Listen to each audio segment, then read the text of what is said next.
प्रत्यक्ष बिक्री उद्योग से जुड़े हमारे सभी प्रत्यक्ष विक्रेताओं को इंडियन डायरेक्ट सेलिंग की ओर से मेरा यानी चेतन भारद्वाज का सादर नमस्कार।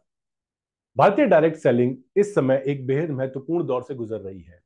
वर्षों की मेहनत के फलस्वरूप हमें उपभोक्ता संरक्षण प्रत्यक्ष बिक्री नियम 2021 के रूप में अपने व्यवसाय के सुगम संचालन के लिए आवश्यक निर्देशों की प्राप्ति हुई है। यहाँ यह बताना उल्लेखनीय है कि विगत 20 से ज्यादा वर्षों में जहां एक और प्रत्यक्ष बिक्री उद्योग ने अपनी ओर से संपूर्ण प्रयास किया, वहीं हमें हर्ष है कि समय समय पर तत्कालीन भारतीय सरकार से भी हमें भरपूर सहयोग मिला।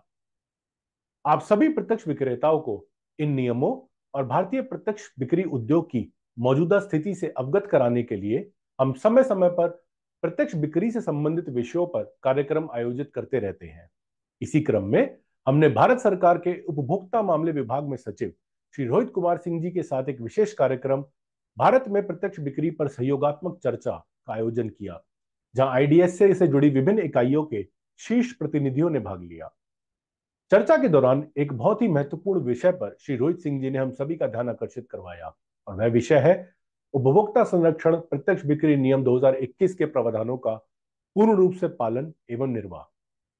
भारत में प्रत्यक्ष बिक्री उद्योग के स्वर्णिम भविष्य के लिए यह आवश्यक है कि हम सभी, चाहे वो प्रत्यक्ष बिक्री इकाइयां हो या आप सभी प्रत्यक्ष विक्रेता, हमें नियमों एवं दिशा निर्देशों का अक्षरशः अनुपालन सुनिश्चित करना होगा।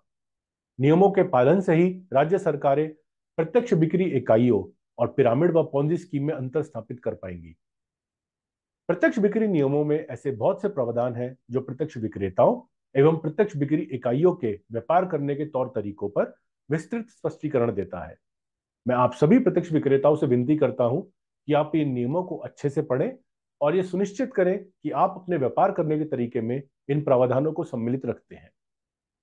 चर्चा के दौरान माननीय सचिव ने भारतीय प्रत्यक्ष बिक्री उद्योग के प्रदर्शन पर दी गई प्रस्तुति की प्रशंसा करी एवं भारतीय अर्थव्यवस्था में प्रत्यक्ष बिक्री उद्योग के योगदान को भी सराहा।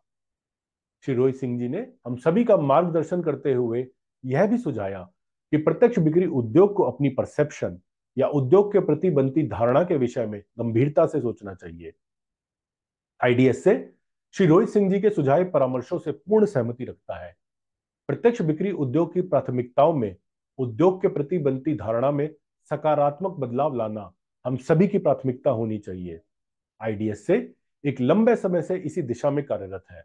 आप सभी की जानकारी के लिए मैं बताना चाहूंगा कि आईडीएस से जुड़ी सभी इकाइयों को हमारे कोड ऑफ एथिक्स अथवा आचार संहिता का पालन करना होता है, जिसके प्रावधान ये सुनिश्चित करते हैं कि उपभोक्ताओं और हमारे प्रत्यक्ष विक्रेताओं के सभी हित सुरक्षित रहें। यह आचार संहिता विश्व में प्रत्यक्ष बिक्री उद्योग के हितों की सुरक्षा के लिए कार्यरत WFDS से यानी world federation of direct selling associations के दिशा निर्देशों पर आधारित है।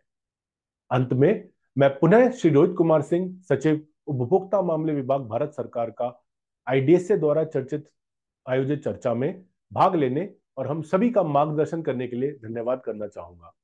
प्रत्यक्ष बिक्री उद्योग और हमसे जुड़े लाखों प्रत्यक्ष विक्रेताओं की ओर से मैं भारत सरकार को आश्वस्त कराना चाहूंगा कि नियमों के पालन और उपभोक्ता के हितों की सुरक्षा को हम सदैव ही प्राथमिकता देते आए हैं और भविष्य में भी इसी भावना से कार्यरत रहेंगे।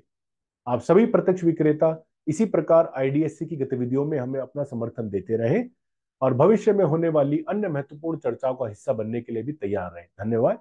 जय हिंद। चलो अब इन दोनों में से देख लो कौन सा